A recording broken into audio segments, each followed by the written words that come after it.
മനുഷ്യ ജീവിതം വളരെ ചെറുതാണ്. ജനിച്ചാൽ മരണവും ഉറപ്പാണ്. എല്ലാവരും കടന്നു പോവുക തന്നെ ചെയ്യും.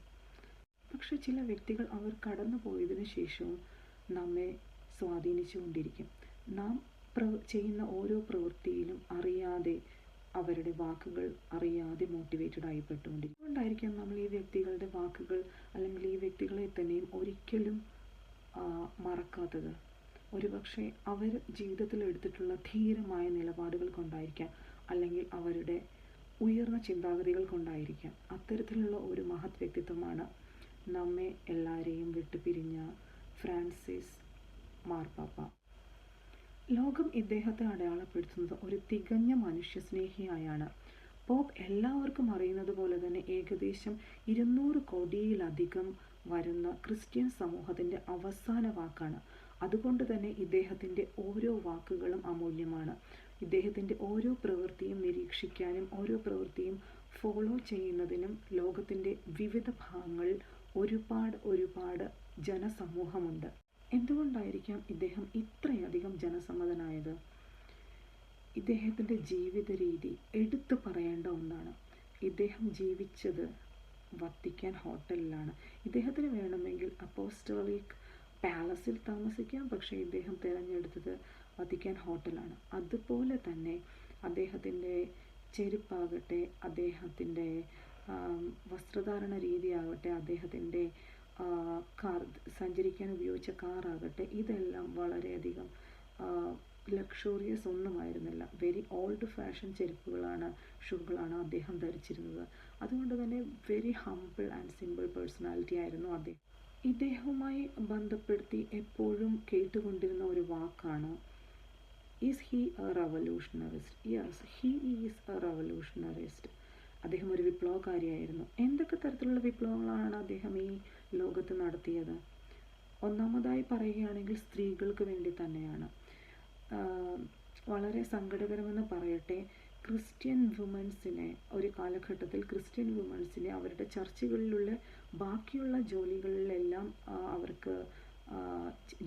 അവർക്ക് ചെയ്യാൻ പറ്റുമെങ്കിലും അവർക്ക് ഒരു ഉന്നത സ്ഥാനത്തിലേക്ക് മത്സരിക്കാനോ അല്ലെങ്കിൽ ഒരു ഉന്നത സ്ഥാനം ഹോൾഡ് ചെയ്യാൻ അവർക്ക് അതിനുള്ള അവകാശം അവർക്കുണ്ടായിരുന്നില്ല.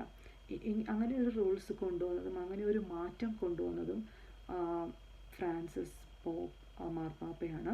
അതുകൊണ്ട് തന്നെ ആ രീതിയിൽ ഒരു വുമൻസിന് വേണ്ടി എപ്പോഴും ഒരു ഫെമിനിസ്റ്റ് ആണെന്ന് വേണമെങ്കിൽ നമുക്ക് പറയാം. കുടിയേറ്റക്കാരോട്, ഇമിഗ്രൻസിനോട് എന്നും അനുഭാവപൂർണമായ ഒരു നിലപാടായിരുന്നു അദ്ദേഹത്തിന്. ഇന്ന് ലോകശക്തിയായിട്ട് കാണുന്ന രാജ്യവും ലോകശക്തിയായിട്ട് കാണുന്ന രാജ്യത്തിൻ്റെ രാജ്യത്തലവനോട് പോലും വളരെ ഉറച്ച നിലപാടുകൾ വ്യക്തമാക്കാനുള്ള ഒരു ആർജവം അദ്ദേഹം കാണിച്ചിട്ടുണ്ട്. സോ ആ നിലയ്ക്കും അദ്ദേഹം ഒരുപാട് ബഹുമാനം അർഹിക്കുന്ന, അല്ലെങ്കിൽ ഇമിഗ്രൻസിന് വേണ്ടി അവരുടെ കണ്ണീരും അവരുടെ പരാതികളും ഉൾക്കൊള്ളുന്ന ഒരു വ്യക്തിത്വമായിരുന്നു അദ്ദേഹം. ഇതിലും അപ്പുറം എന്നെ അത്ഭുതപ്പെടുത്തിയ ഒരു കാര്യമാണ് അദ്ദേഹം അബോർഷന് വേണ്ടി വ്യക്തമാക്കിയിട്ടുള്ള അദ്ദേഹത്തിൻ്റെ നിലപാടുകൾ. ചിലപ്പോൾ എനിക്ക് തോന്നാറുണ്ട് അദ്ദേഹം ഒരു ഫെമിനിസ്റ്റ് ആണെന്ന്. അദ്ദേഹം ഇത്രയധികം സ്ത്രീ പക്ഷത്തു നിന്ന് സംസാരിക്കാൻ അദ്ദേഹത്തിന് എങ്ങനെയാണ് സാധിക്കുന്നതെന്നറിയില്ല. സ്ത്രീകളോട് മാത്രമല്ല, കൊച്ചു കുട്ടികളോടുള്ള ഇടപെടലുകൾ, അദ്ദേഹത്തിൻ്റെ പുഞ്ചിരി, അദ്ദേഹത്തിൻ്റെ മുഖത്ത് വരുന്ന വാത്സല്യവും പുഞ്ചിരിയും ഒക്കെ അത്യന്തം ബഹുമാനം അർഹിക്കുന്ന ഒരു കാര്യമാണ്. അതിനുമപ്പുറം ഡെത്ത് പെനാൽറ്റിക്ക് എഗെയിൻസ്റ്റ് ആയിട്ടുള്ള പല നിലപാടുകളും അദ്ദേഹം ഉറച്ച ശബ്ദത്തിൽ വിളിച്ചു പറഞ്ഞിട്ടുണ്ട്. അദ്ദേഹം ഉറച്ച ശബ്ദത്തിൽ രേഖപ്പെടുത്തിയിട്ടുണ്ട്. ഇത്തരം നിലപാടുകൾ അദ്ദേഹത്തെ പലപ്പോഴും ഒറ്റപ്പെടുത്തിയിട്ടുണ്ട്. പലപ്പോഴും സഭയ്ക്കുള്ളിൽ അദ്ദേഹം ഒറ്റയ്ക്ക് പോരാടേണ്ട ഒരവസ്ഥ വന്നിട്ടുണ്ട്.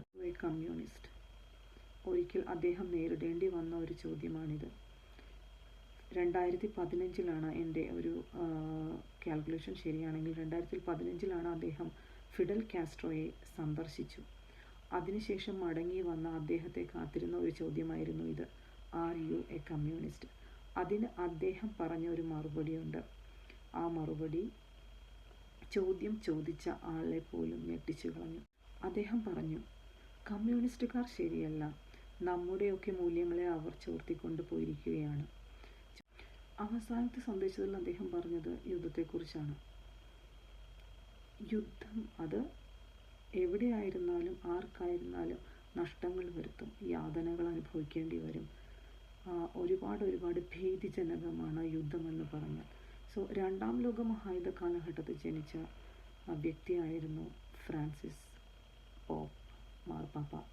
സോ അതുകൊണ്ട് തന്നെ അദ്ദേഹത്തിൻ്റെ അമ്മ അദ്ദേഹത്തിലേക്ക് പകർന്നു കൊടുത്തിട്ടുള്ള, ഒരുപക്ഷെ മുലപ്പാലിനൊപ്പം പകർന്നു കൊടുത്തിട്ടുള്ള യാതനകളുടെയും വേദനയുടെയും നരകതുല്യമായ ഭീതിയും അദ്ദേഹത്തിൻ്റെ മനസ്സിൽ ഉള്ളത് കൊണ്ടായിരിക്കാം അദ്ദേഹം അവസാന വാക്കായി, അല്ലെങ്കിൽ അദ്ദേഹത്തിൻ്റെ അവസാന വാക്കായി പുറത്തേക്ക് വന്നത് യുദ്ധത്തെക്കുറിച്ചാണ്, അത് അവസാനിപ്പിക്കണമെന്നതിനെക്കുറിച്ചാണ്.